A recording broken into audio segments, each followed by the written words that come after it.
Hello and welcome to Attacking Third. We are live on YouTube. We're here to chat all about Julie Ertz going to Angel City. It is official.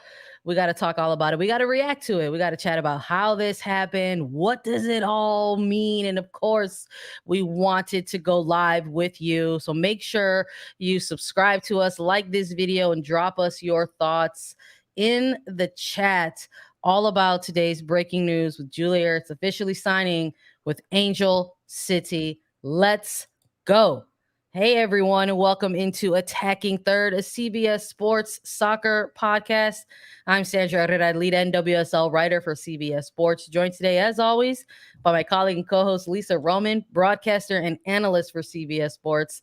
On today's episode, we are chatting all things Julie Ertz. It's official. She has announced, the club has announced that she will play with Angel City on a 1-year deal. There are some things in between there that we got to talk about. How she got here. What does it mean for club? What does it mean for Ertz? What does it mean for the national team? What does it mean? That's the theme of today's episode. So before we get into everything, a quick reminder and hello to everyone joining us. Subscribe to us on YouTube. Make sure you also follow us as a podcast. Follow, like, and download so that you never miss an episode. Lisa, we're back at it. This is incredible news. We knew it was coming, right? We knew from U.S. Women's National Team head coach Vlatko Andonovski and Julie Ertz herself that she was looking at clubs, looking at teams that she could return to play with. Vlatko Andonovski speaking just last week about how he thought it would come at the end of last week. It didn't. That deadline has came and gone, but Monday, April 17th, we get the news that Julie Ertz is returning to the NWSL and going to play with Angel City, bulk up that midfield for Freya Kuhn. There are so many positives here to talk about. And of course, we had to just jump on live and chit chat about it right away. We were getting tweets about it. Hey, when are you guys going live? When are you talking about this? Give us like a 30-minute buffer, guys. And here we are. So thanks for joining us. I love it, though. I love the energy. But we also need a moment to react to the news as well. We need to try to quickly content plan for that kind of stuff. I've got to write it out for y'all, for people who like to absorb as much content as possible, whether it's in video or podcast or the written word. Check it out on cbssports.com. But here we are. I just sort of feel like this is something that we've been tracking or trying to pay attention to for some time. Probably is, let's just stick with the recent timeline, as recent as last month, when Julie Ertz was named to the United States women's roster for the international window in April for the para-friendlies against Ireland. That was the breakout headline around that roster drop. Were there multiple players making their return to the national team from varying injury or extended absences? Yes, of course. But Julie Ertz and her name on that roster raised a lot of eyebrows, perked up a lot of ears. There were a lot of questions around it. It was a nearly a 2-year absence for Ertz and her playing time with the national team. And then when we maybe narrow that lens a little bit to the NWSL specifically, it's definitely a 2-year absence. It's we're talking quite a long time from 2 different levels of play for a player like this. So with Julie Ertz, I mean, the last time we saw her in the NWSL was 2021 and early in the season in 2021 before the Tokyo Olympics that took place that summer. And then Julie Ertz was named to the Olympic roster for the United States, went to play in Tokyo, and then did not return to play for the Chicago Red Stars, dealing with a bit of an injury at that point. And so that was the last time fans saw her in an NWSL jersey, was early 2021. And then they didn't see her in a U.S. jersey after those Tokyo Olympics until just last week. So it was such a long gap, one in which her rights were traded and taken in the expansion draft by Angel City from Chicago Red Stars. And then Ertz became a free agent at the end of last season, before the 2023 season. Now she has a little bit of autonomy with her rights and what she's able to do as a free agent and where she wanted to go. But she ultimately signs with Angel City, the team that chose her and drafted her in the expansion draft in 2022. No, well, let's correct it, Lisa. Well, Let's go through the timeline. Maybe that's what we could do for folks here. okay, yes. Let's try to paint the bigger picture here. Not to like maybe kind of go ahead and elongate things and say like let's throw it all the way back to when she was playing collegiately in Santa Clara. I'm not saying let's go all the way back there, but in terms of her playing as a professional, she's she's already got a couple ties there and strings to California. Completely. And when she was drafted, it was back in 2014. It was with Chicago Red Stars. She spent 7-8 seasons there. That final season in 2021, mostly injured, did not really feature for the Chicago Red Stars except for about 25 to 30 minutes in a week one match in that 2021 season. Suffered an MCL sprain. Went off the roster. That wasn't making appearances, but made a comeback and a push for the Tokyo Olympic Games. And then just didn't make another appearance for club after that. To rewind on the national team level, the team ended up with a bronze medal in that finish. And there were a lot of question marks, I think, about Ertz and her form and her health in that window of time in Tokyo. So didn't see her in the build up to that. And then we didn't really see her for club out of that competition. So this absence from league play goes back to 2021. And something really interesting happened in that offseason. The league was preparing for not just one, but 2 expansion drafts.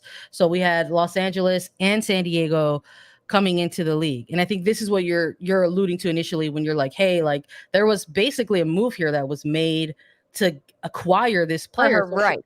So Chicago trying to navigate a double expansion draft made a deal with Angel City for Ertz's player rights alongside Sarah Gordon as well.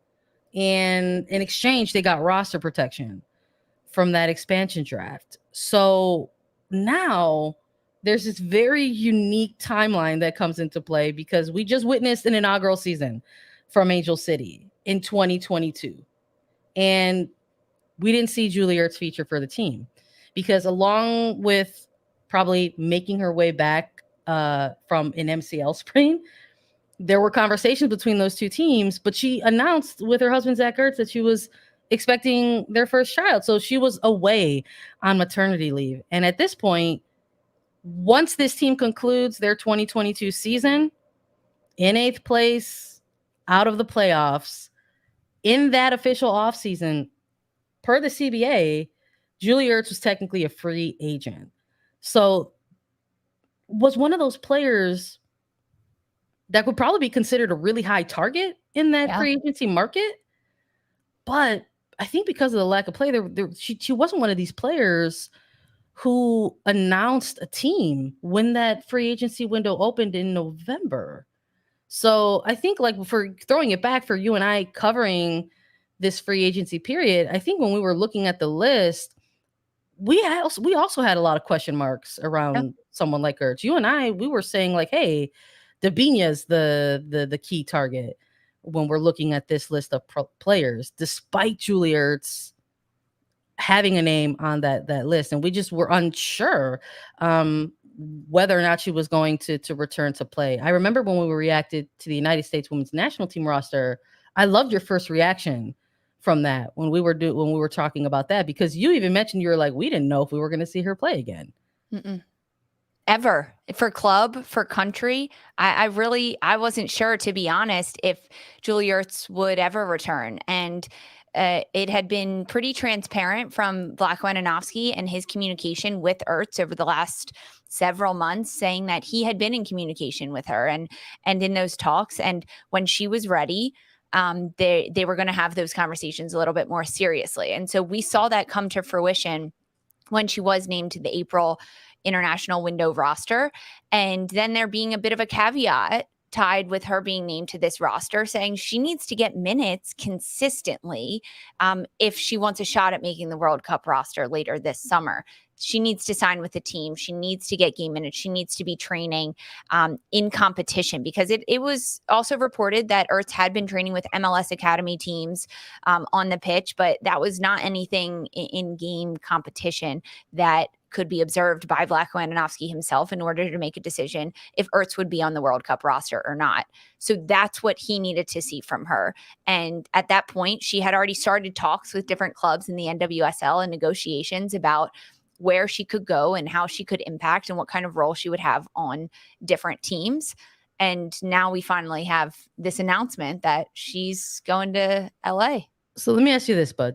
So we maybe we're chatting a little bit about this more off mic, whether it was like texting or and emailing in our work Slacks and everything, but we didn't necessarily get an opportunity on the show to try to have decision watch, right? Like on Attacking Third. They're just, the window of time just wasn't there for us. We had these 2 international friendlies that took place, and we were previewing, recapping, and reacting to those. And then out of those friendlies, we all anticipated that Ertz was going to have an announcement for club. I mean, she came out of those mix zones saying like, hey, I got to get back. I got a flight to catch. I got some calls to make. We're going to narrow some things down. And there wasn't room essentially or in the timeline for us to maybe kind of play around with that kind of stuff. So I want to ask you this. Now that it's official, Ertz to Angel City, was this destiny? Was this always the team, in your opinion, that was going to land this player? Were there other clubs, in your opinion, that maybe could have had a pitch to a player like this? That's a great question. I think initially when it was posed, hey, she's looking at clubs in the NWSL, my initial reaction wasn't, oh, she's going to Angel City. I do think after a little bit of thought, right, it's a natural conclusion to come down to Angel City, but I think other options include Chicago Red Stars. In my mind, as a team that could potentially want to see her return to the pitch. As you mentioned, it's where she was drafted. It's where she spent 7-8 seasons in the NWSL and had an incredibly strong career in Chicago. She thinks of Chicago as home, as part of one of her homes that she has.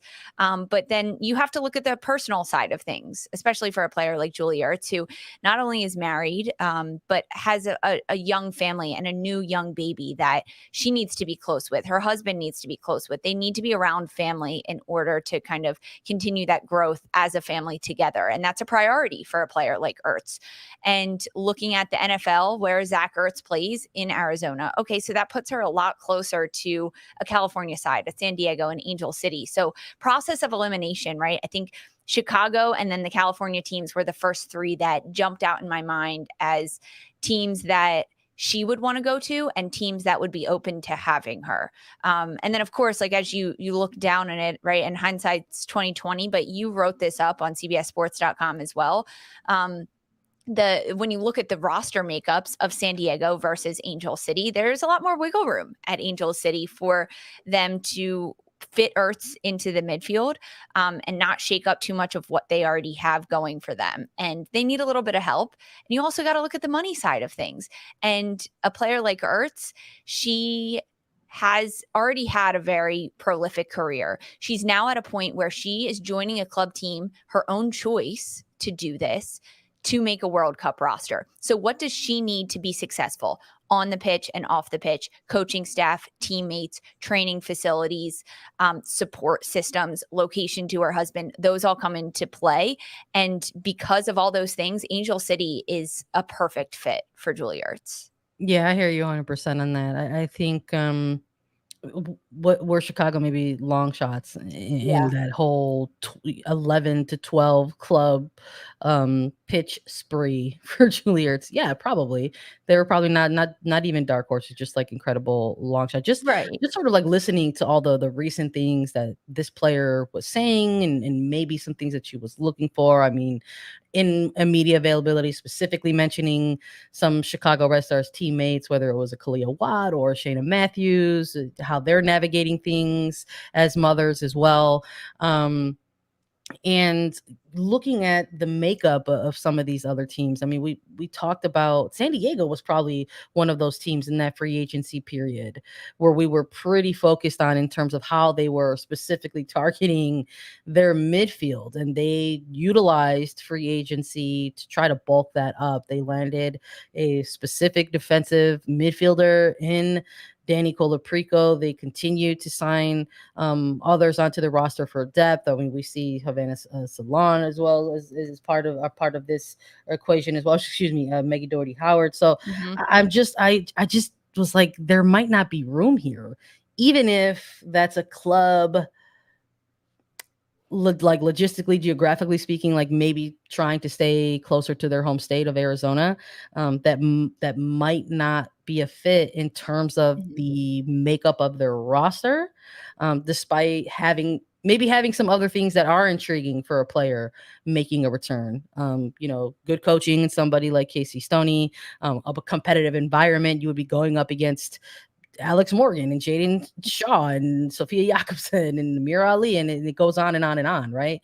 Wanting to have those kind of competitive environments, but in terms of the makeup and the shift that would be required to kind of embrace and welcome this player into the fold would really, I think, kind of cause a shakeup for a team. Yeah. I think like it would be San too Diego. much for San Diego. Like, they would have to change too many things in order to incorporate an Ertz, that maybe wouldn't benefit the system they're playing right now. Whereas Angel City, on the other side, they could use a little help, specifically in their midfield. I think it's like All right. kind of best of both worlds.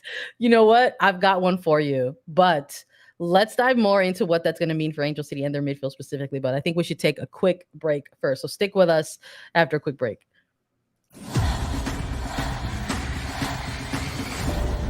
You should stay. I didn't think that this is what we were doing. I thought I had this handled, and she shows up in my home. If you tell someone to stop calling you the 20th time you pick up, what you've taught them is that 20 calls is what it takes. I'm not going to be ignored, Dan. I did not kill that woman, and I'm going to prove it. This is a wild game of survival. All right, Julie Ertz officially with Angel City. We're just talking about maybe some other teams that could have been in the mix for Ertz along this process, but gonna nestle right in with Angel City, the team that previously had her player rights and then technically lost them to a free agency period, but that didn't matter because she obviously negotiated a deal with this team, a 1-year contract officially in play for Ertz and Angel City. So I want to go back to what you were alluding to a little bit, Lisa, why Angel City is ultimately the perfect fit for Julie Ertz, a player who is looking for minutes, looking for games, and now we're looking at Angel City and that midfield specifically. Why does this work? A lot of reasons why Angel City and Julie Ertz are a good match. Besides everything off the field that we have already talked about, I want to talk specifically about tactics and on the field and what Ertz can bring. You look at Angel City's midfield that Freya Coombe has assembled a couple different lineups already in week 3 action, but Savannah McCaskill, a namestay in that midfield. Danny Weatherholt, also a namestay. We saw Clarice Lebeon also get minutes last weekend. Look at the history between Savannah McCaskill and Julie Ertz, former teammates at Chicago Red Stars. They've got a history of playing together in that midfield. And I think that there's a lot of different benefits that Ertz can bring to any team. We saw it even when she stepped on the pitch with the United States after missing for about a year and a half. The energy that she brings, the professionalism she brings to the training pitch, the way she commands the ball, the way that she is just a bit of a destroyer defensively to break up plays, to stop tackles. Her aerial presence is also tremendous. Those are all things that Angel City can benefit from having Ertz on the pitch. Now, is she going to start and play 90 to go in this first week that they have her? I'm not sure about that. How does she work into this system? I think the partnership between McCaskill and Ertz is already there, and to continue to build upon that is fantastic. Angel City doesn't have that much depth. They're dealing with a lot of injuries, as they have been last year, and it's already led into this year. So adding another player to the roster, a player with this much experience at the caliber that Ertz is only going to help this team. Imagine the professionalism that Ertz is going to bring just to the training for Angel City, and the level that it's going to raise all of the players around her. The professionalism she's going to demand from her new teammates at Angel City is fantastic. I'm just eager to see, what the muscle memory looks like. I think I've mentioned that before when it comes to Julie Ertz and getting her way back into form. It's not that this is a player that I don't think is capable. I think she's very capable, has outstanding abilities. But I'm really excited about witnessing the muscle memory and getting into these scenarios where she's playing with teammates that she has that familiarity with already. When we're talking about dark horses or real long shots for teams who may or may not have had a pitch for this player, I think if you're looking at Angel City, I mean, she's already going to reunite with multiple players that she did spend time with in Chicago, whether that's a Kristen Press or a Savannah McCaskill or a Sarah Gordon, or at this point, a Katie Johnson, someone that the Angel City did go ahead and sign it out of free agency. How is that the makeup of that starting 11 going to look for this team moving forward? A team that is still kind of trying to navigate some injuries on their roster as well. I mean, this is a two-time World Cup winning champion who has also won World Cups with Kristen Press, has gone to an Olympics with Kristen Press, won a World Cup alongside Sydney LaRue. Like this is not some unfamiliar teammates or camaraderie here. I think that they have to have concerns about gelling right in time to get that in. I think the main target here is to ensure that there are games to be had for this player and minutes that you could just sort of eat up, because Julie Ertz is a player that is making this return and is also eyeing a potential spot to compete for a possible third World Cup. So maybe that's the next transition for us here. Yeah, I mean, but before we transition to what it means internationally, like I think it's also pretty safe to say that if and when we see Ertz for Angel City, it's going to be in the defensive midfield position. Yeah. It won't be anywhere else, right? Like that also comes down to negotiations and the conversations she had with teams, because she has the ability and the versatility to play a number of different positions, whether it's a center back role, the defensive mid, she can play even a little bit higher in the midfield. But those conversations had to have happened with her because that's where she needs experience playing if she wants to make that World Cup roster for the United States. It's in the 6, the defensive midfield position. No, it's an important note that you made. Just want to kind of like throw that out there. People in our chat are like, what about center back? Yeah, this guy. I guess anything's possible, but I think for this specific window in the build up to a World Cup, we're absolutely going to see her in a defensive 6. It's so funny that you even mentioned the goals. I mean, my God, she scored a lot of goals even in college, like with Santa Clara. It's so funny to even like think about this. And this is the type of player who has kind of slotted in different positions throughout her career, even going back to youth teams or collegiately all the way now.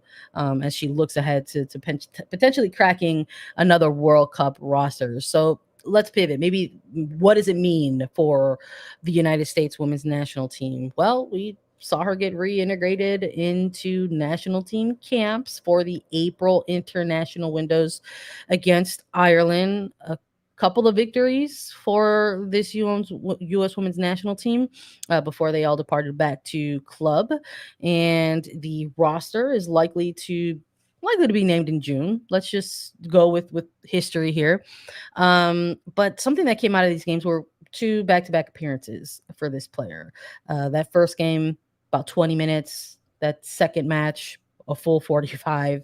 And even coming out of those games, everyone was saying it, coach, player, pundits, etc. Julie Ertz has got to get some more minutes, but it was good to see, like, again, we're talking about the soccer IQ of a player a little bit, just sort of knowing and understanding their assignment, watching this player come out on the pitch, and then also taking notice of the performances of the teammates around her, everyone else kind of trying to lift their own profile a little bit on the pitch when this player comes into a game. So moving forward, as Julie Ertz now has a club, and we both agree it's a club that is going to utilize her in the defensive 6 role moving forward, what does this mean, and how does this translate to the national team here? Yeah, it's a massive question because that's really the point of all of this. To get it out there, like why she's returning and why she's playing. She wants to make the World Cup roster. Julie Ertz wants to be on the flight to Australia come July. She wants to be an impact player for this United States team. And I think Vlatko also wants her to be on that roster a little bit with what she can bring on the pitch, off the pitch. Off the pitch, she brings like the veteran leadership. She's been in World Cups, won World Cups. She's played in the Olympics. She struggled throughout the Olympics with adversity, with drama that's happened, with injuries, with player rotation. She has been through a lot of it. And those off-field intangibles are something that are incredibly difficult to replicate. You can't replicate them. So a player that has that experience gives you a leg up and a benefit. Now, if she can contribute on the pitch, that's a double bonus for Vlatko and for this United States team. I think that what we saw from Julie Ertz with the U.S. during those April friendlies were positive things. Of course, moments of a little bit of rustiness that she had to shake off. But I think we still saw the same bite that Ertz had the last time we saw her in 2021. She still had the same mind IQ of soccer ability to be able to do it. I think her fitness level is also one that's pretty impressive to see after she returns to the pitch. She gave birth in August and she's already back and doing all of this. There are so many different factors of it, but she's got to get game minutes up. She's got to get experience, and she has to continue to be leveling up every time she plays with Angel City. And that's something that Vlatko is going to be looking for. Because right now it's Andy Sullivan in the defensive midfield position for the United States. Now it comes down to, will Julie Ertz compete with Sullivan? Will she beat out Sullivan? And how will that look come June when we get a World Cup roster from the United States? Listen, you hate to even think it. We've been covering this team for an extended period of time now. If we just sort of narrow that focus on even just the last year, we don't even have to go 2 years, 18 months. We could even shorten that and go just back to the CONCACAF Women's Championship. Andy Sullivan has been the six for this team. Mm-hmm. And let's say between now and when the World Cup roster drops, or when that July 9th send-off friendly against Wales happens, there's a number of games for club in between now and then. Right around a dozen or so leading up to that. I mean, my goodness, Challenge Cup kicks off this week. I know. For Angel City specifically. Julie Ertz gets more games. She gets regular minutes. She starts building up, fitness. Maybe she gets closer and closer and closer. And by the time, let's just say she's at least 75 to 90 minutes fit and ready to go. If at that point she's nearly fit, is she your starter? No, you know what? Let's rephrase that. Is she Vlatko Andonovski's starter? Yeah. I like the change in the question there. Yes. Yeah. I think that if she is 75% healthy, fit, ready to go, she is starting some games at the World Cup, right? I think we could see rotation, honestly, at that point, depending on the competition between a Sullivan and Ertz. But yes, she's a starter for Vlatko Andonovski. Game one in the World Cup against Vietnam, World Cup debutantes. I think if she's 75 minutes fit, 90 minutes fit to go, that Andonovski gives her that first game. Yeah, I do too. I think that's the game where he's like, yes, let's keep this going, in fact, and let's continue to build on this. Yeah, especially because, forward. I mean, this is a whole other conversation, but the first game in the World Cup is so important. So important. But yes, I believe so as well. Yeah, you want to set yourself up for the group and really kind of make a statement, perhaps even. And this team has been known to make some statements against other debutante teams before in the past. So we'll see. I'm very curious about the club play for Ertz moving forward. I think that ultimately in line with proximity for resources for her family was probably the next most important thing on this player's list. It's like, what are the resources that can be provided for my family, and when and where do I start, and how soon is it? Like, those are the things Right. that matter. So I'm very curious about what this will do. Maybe let's have some fun with what's next. I mentioned about Challenge Cup kicking off this week on Wednesday. Right after that is a Sunday match. The California Clash against San Diego Wave will take place on April 22nd on a Sunday at BMO in Los Angeles. So 2 games on the horizon here for Angel City. Is Wednesday too soon to see this player? Do you wait to give her a regular season match against San Diego, or do they break it up a little bit? What do you think? Yes. So Challenge Cup starts Wednesday. Angel City will play against OL Reign. I think that we see time from Ertz. Maybe not to start, but I think to close out the game, we see what she's got, because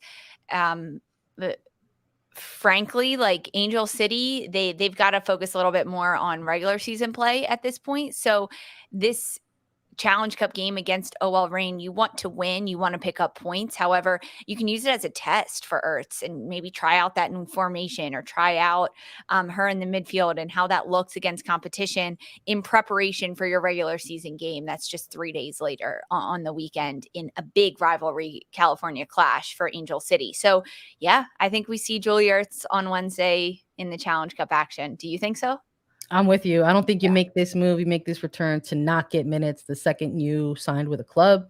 Not sure if it'll be a start, but we'll definitely see an appearance. And I can't wait for She's it. already played with the US too. Yeah. It's not like this is her first signing and it's like, okay, has she been training? What's happening? No, we saw her get 30 minutes in one game, 45 minutes in a second game for Vlatko Ananovsky against Ireland. Like, yeah, we're gonna see her play. Yeah, I'm with you. I'm looking forward to it. We talked a lot about how it's a near 2-year absence for the national team. That's different with NWSL. It is absolutely fully 2 years since she's been able to play in a competitive NWSL match, and that is about to come to life sooner rather than later. And we're here for it. Of course, we'll be here along the way providing Challenge Cup updates, and we're going to continue to cover the regular season. But that's it from us today, and our reaction to the breaking news of Julie Ertz signing with Angel City FC. Thank you all so much for listening to Attacking Third and joining us. Download, follow, listen to us anywhere you get your podcasts. You can watch us too. So make sure you subscribe to us on YouTube to get alerts for whenever we go live at youtube.com/Attacking Third. And we'll be back with Challenge Cup coverage this week. So stay tuned. For Sandra, Herrera, and Lisa Roman, this was Attacking Third.